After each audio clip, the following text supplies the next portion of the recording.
Welcome to The Explainer. We're all about breaking down big ideas into presentations that are clear, focused, and get right to the point. So today we're jumping into Runika Gavrani's book, The Art of Being Alone. And it's all about this incredible shift in how we think about our time by ourselves. It really challenges us to stop seeing being alone as this cage of loneliness and instead to start building it into a home, a place of solitude. This quote says it all, really. The book kicks things off by asking something that, well, a lot of us can probably relate to. Why is the whole idea of being by ourselves so darn uncomfortable, maybe even a little bit scary? And the answer, according to Gavrani, goes all the way back to childhood. You know the scene, the kids sitting alone at lunch or by themselves in the schoolyard. From a young age, we're taught to see that person as someone to feel sorry for or even to make fun of. And we absorb that story so deeply that we spend our lives trying not to be that person. And what's so fascinating here is how the stuff we see out there directly feeds the voice inside our heads. Movies, TV shows, social media, they're constantly telling us that the person who is alone is a problem that needs to be fixed. And that narrative just pours gasoline on our own deepest fears. The fear of being judged, of being unwanted, of being seen as, well, as fundamentally flawed. Gavrani brings in this absolute gem from David Foster Wallace to make a really crucial point. Here's the truth. Most of the time, nobody's judging you. Our biggest, harshest critic is usually ourselves. We're the ones projecting all these fears that, honestly, other people are probably way too busy to even think about. Okay, so this brings us to the absolute core of the book. This is the big idea, the real game changer.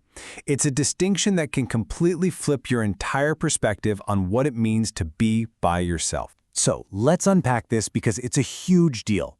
On one hand, you've got loneliness. The book calls it a curse. It's that awful sinking feeling of lacking something, of being incomplete. It's when you feel sorry for yourself and miserable because you're alone. But, and this is the turning point, that's not the only option. I mean, this quote just nails it, right? The situation is the same. You're on your own. But how you see it changes everything. Is it scary news or is it cool news? The whole point of the book is about learning how to make that choice, to choose freedom and empowerment over fear. So, how do you actually do that? How do you make that leap from loneliness to solitude? Well, Gavrani lays out this really clear path she calls the journey to yourself. The whole idea is to build such a strong, comfortable home inside yourself that being alone feels like coming home, not like being kicked out. And this journey really boils down to 3 core steps. It all starts with accepting yourself, then it moves into actively discovering yourself, and it wraps up with this really powerful act of defining yourself. Okay, step 1. This one's big. It's about radical self-acceptance. The author points out that we're all taught to push down the parts of ourselves we think are bad, like being selfish or angry or jealous. But she argues these aren't some programming bugs that need to be fixed. They're just parts of being human that we need to understand and learn to manage. You know, it's funny. Think about why we're so often drawn to the villain in a story. The book suggests it's because they represent the full, messy, complicated range of what it means to be human. They aren't trying to be perfect, and there's something weirdly whole and authentic about that we kind of crave. Step 2 is all about changing how you think about self-knowledge. It's not a one-and-done kind of thing. It's not a project you finish. It's more like a continuous, lifelong practice of just staying curious about who you are. Because let's face it, you're always changing and evolving. And one of the key exercises for this is something the author calls meeting your mind. It's simple, really. Just set aside 10 or 15 minutes a day to sit with your thoughts, especially the ones you don't like. By just looking at those fears, those regrets, all those patterns you've been running from, they start to lose their power over you. Now, step 3. This is such a powerful idea, especially if you're feeling a bit lost. If you're struggling to figure out who you are, just start with the opposite. Get crystal clear on who you are not. What are the things you absolutely do not stand for? It's like a process of elimination that helps you carve out the shape of your own values. And this quote from Montaigne, wow, it just sums up the ultimate goal of this whole journey, doesn't it? This is the prize. When you accept yourself, when you know yourself, when you define your own boundaries, you achieve this incredible state of self-possession.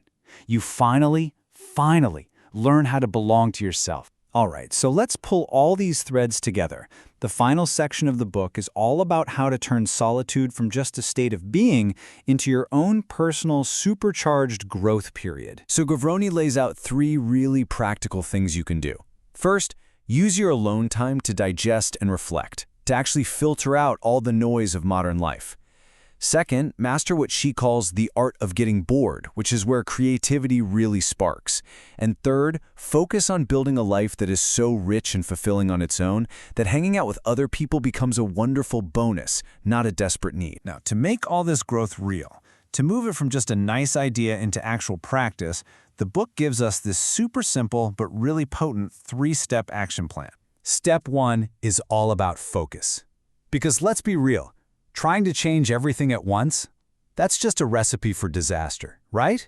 So instead, you zoom in. You pinpoint the single biggest thing that's draining your energy or making you anxious. Maybe it's your job. Maybe it's a feeling of being directionless. Just pick one thing. Okay, step 2. Once you have your one big issue, you define one clear, measurable thing you can do every single day to tackle it. The author's own example was that her big issue was career confusion. So her one action, she wrote one article on Medium every single day. And that simple, consistent act completely transformed her confidence and her career. And step 3, honestly, this might be the most important part for making it stick. You have to make the process work for you. Don't try to copy someone else's 5 a.m. routine if you're a night owl. If you hate the gym, don't force it. Go cycling or dance in your living room. The whole key is to make it sustainable and maybe even enjoyable for you. So what does this actually mean? To romanticize the actions you take for yourself. It means you become the creator of your own joy. You stop waiting around for someone else to make you feel special. You're the one who plans that amazing solo picnic. You're the one who takes yourself out for a fancy dinner. You make the effort for yourself. And that leaves us with this final, really powerful thought. You know, society loves to hand us a script where we're the victim or the lonely side character just waiting to be rescued. But your life isn't a movie that's already been written. You're the one holding the pen. You have the power to fire that old writer and start a brand new story where you are the hero. The only question is, will you?